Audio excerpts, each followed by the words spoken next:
Hey, what's happening YouTube? Thanks for stopping back into the channel today right here, the Rustbelt Mechanic. We're getting ourselves rolling right back into some awesome tool content coming back here on the channel. We're going to go through some of the things that led up to going back into tools, and we're going to be talking about tools that I just couldn't deal with not having at my everyday job at the dealership. Stay tuned.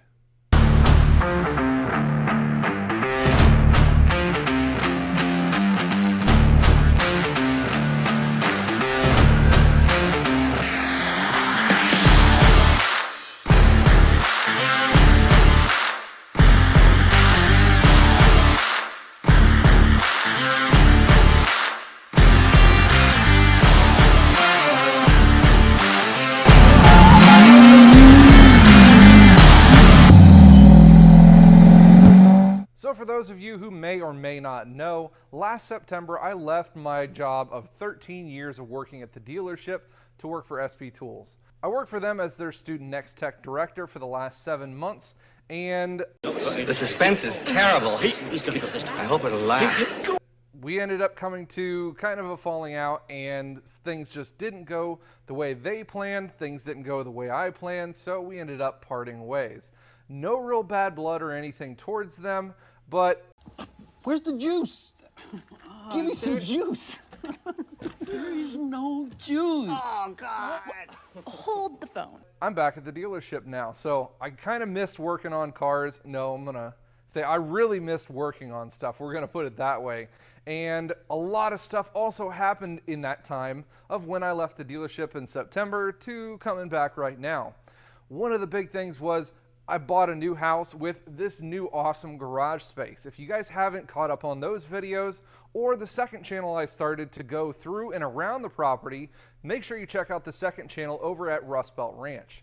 So I ended up needing to sell some tools, sell the big toolbox and everything to be able to afford this place. I didn't sell it because I, just was bored and was done with the whole tool industry or anything like that. I really needed the extra cash to be able to afford the down payment on this awesome place, and I would do it again in a heartbeat. I know that's one of the things everybody told me, oh, you shouldn't sell anything, shouldn't sell your tools, and I totally get it. But it was for the betterment of me and my family and being able to get this place, and like I said, I would do it again in a heartbeat. But a lot of the stuff that I ended up selling was stuff that, normally you wouldn't really need in a non-professional atmosphere. And I got rid of the gigantic epic toolbox. Unfortunately, I absolutely love that box. That was my baby, but it needed to go to be able to do what I needed to do. So a lot of the tools that I have here today are the ones that I ended up selling, but found out that I really miss and absolutely needed in my day-to-day working at the dealership. When I sold a lot of my tools, it was a lot of the electrical stuff. It was a lot of the specialty tools that I'm sure I'm going to be buying back here over the next couple of months or so, slowly but surely, again, making sure that I don't go into tool debt. So let's jump into the things that you guys really want to see. Let's go through some of these tools that I just couldn't live without. Now this may seem like a Milwaukee commercial to you, but unfortunately when I sold things, I sold my Milwaukee stuff all in one big lot. I had a couple other impacts that were able to get the job done, and the guy who wanted to purchase them wanted everything that I had in Milwaukee, so they ended up going out the door and I got a good price for them in the resale market. But of course, getting back into the everyday swing of things, I needed a lot more electric tools, and that definitely is going to show right here.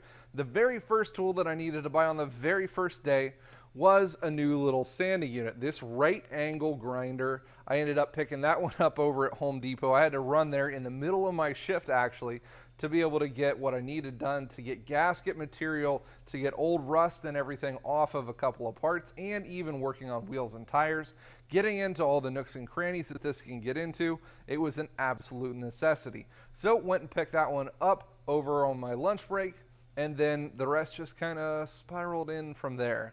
I ordered the new high-speed electric ratchets, the fuel brushless ones, both in 3/8 and 1/4 inch. Now I'm glad that I went for those because normally, if you guys have seen any of my other review videos, I'm more of the I need more torque to get stuff done, who needs speed? And I'm gonna have to say that the Milwaukee guys, they really came in and have started to change my mind. I posted a couple of videos up over on Instagram of them in use, and they are absolute awesome workhorses. Now, I had to come back and get one of the big old brutes to be able to fit the needs of exactly what I needed to do for working on Cummins engines. If you guys don't know, a lot of those water pumps are in the front of the engine. You really need a long reach ratchet. I could have went with the Milwaukee one on that one. However, usually in those situations, I really needed the extra strength. And for the extra strength, you don't go with anything other than the Snap-on Brute. Yes, the price is going to reflect with that over what it is for the Milwaukees. In fact, this one tool without the battery costs as much as these two tools with batteries and chargers. Coming in at like right around 480, 490 bones.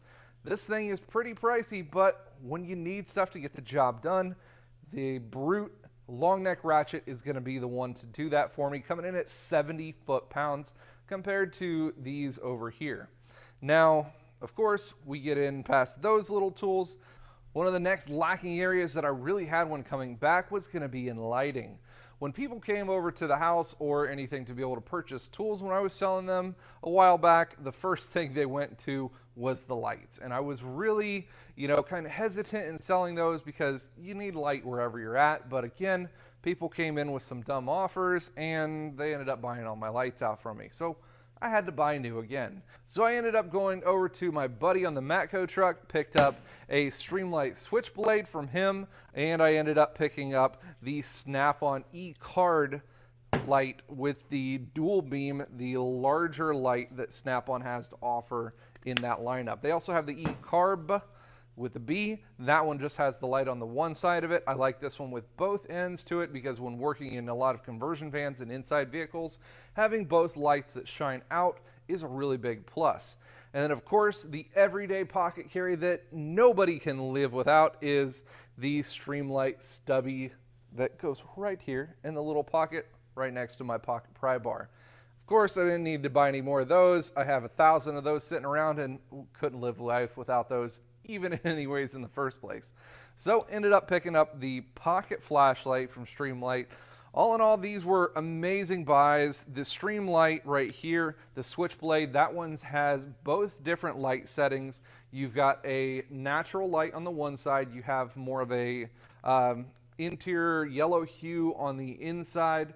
And for a third setting, you have your UV light on the end. When doing AC work, that's an absolute must. So the trifecta in which this tool is able to function was something that was absolutely necessary. The USB-C charging on the Snap-on one and how long the battery lasts was something that I really wanted as well. The Switchblade here, it cannot function with both lights going at the same time. So for the interior vehicles, that's why I ended up picking up the Snap-on E-Card light that is able to have both beams or individual beams function at one time. Obviously, it's able to function as a regular flashlight, but who uses regular flashlights anymore? Not me.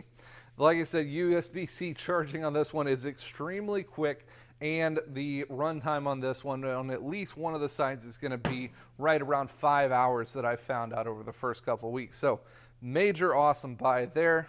And the little pocket flashlight, the stubby version, is something that I drag around with me all the time. So definitely necessary in the lighting sector.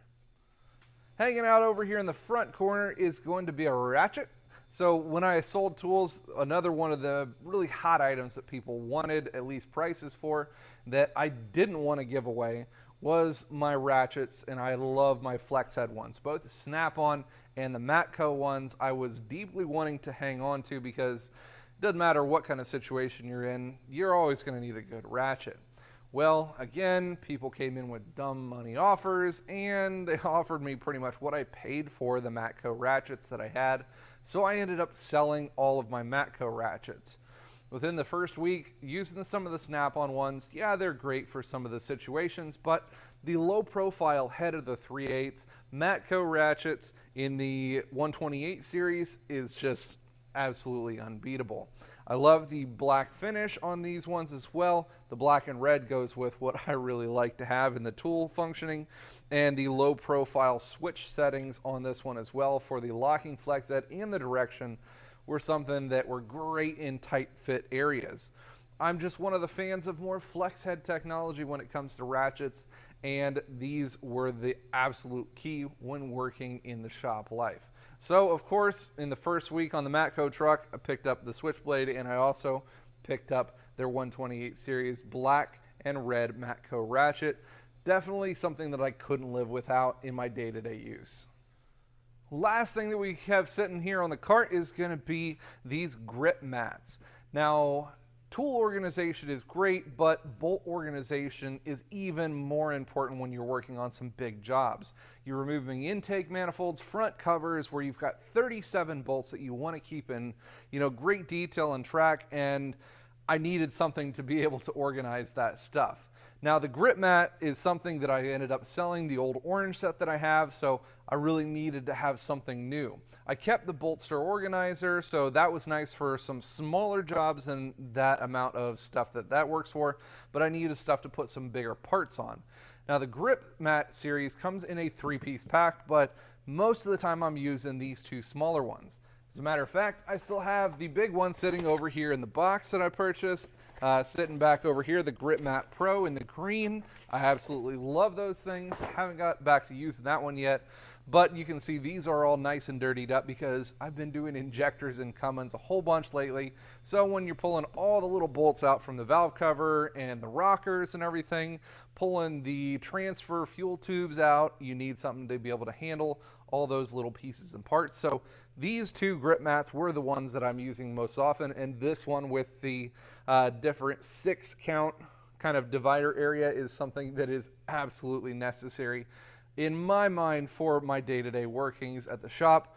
I definitely couldn't handle without having these grip mats for both bolts and parts organization here on the cart. Now, I know there's going to be a lot more tools that I definitely couldn't live without within my day-to-day workings at the dealership. However, these were the ones that I ended up getting rid of and had to end up repurchasing because I absolutely couldn't live without them. Now, I'm going to have to say, out of all of these tools that I had to end up rebuying or repurchasing, the most necessary one that I use most often and I am never going to end up selling again are the stubby impacts from Milwaukee.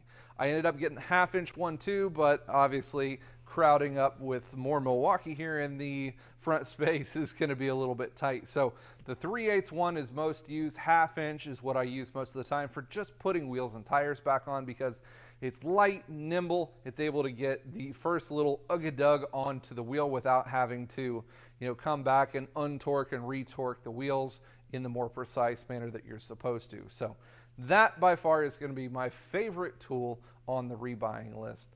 Now, I'm going to leave all of these down in the description below if you want to figure out what they are, the part numbers, and maybe even where to buy them. So make sure you go and check that one out below. I've got lots more coming down the pipeline in the way of tool reviews. Nifty Tools of the Week is going to be coming back. By popular demand, everybody wants to see some new nifty tools, so I've been kind of getting some of those together here over the last couple weeks and have been working on stuff here in the shop. So I want to make sure I get some good road time on these new nifty tools before I show them to you, so they're not looking all clean, unused, and who knows if they're going to work or not. So those will be used over the next couple weeks, so make sure you stay tuned in for that one. And if you guys want something else to listen to while you're working in your day-to-day aspects, make sure you go and check out the podcast that I have been actually working with over at T2IQ. I've been working with Babcock's Media and Tomorrow's Technician, their publication, online magazine, and training tutorials for newer, younger techs coming into the tool industry. It's something amazing that you guys really should take a listen to. I'll put the link down below if you guys want to get a hold of that one as well. Well, thanks for tuning in today, guys. I appreciate it. And as always, you guys stay awesome.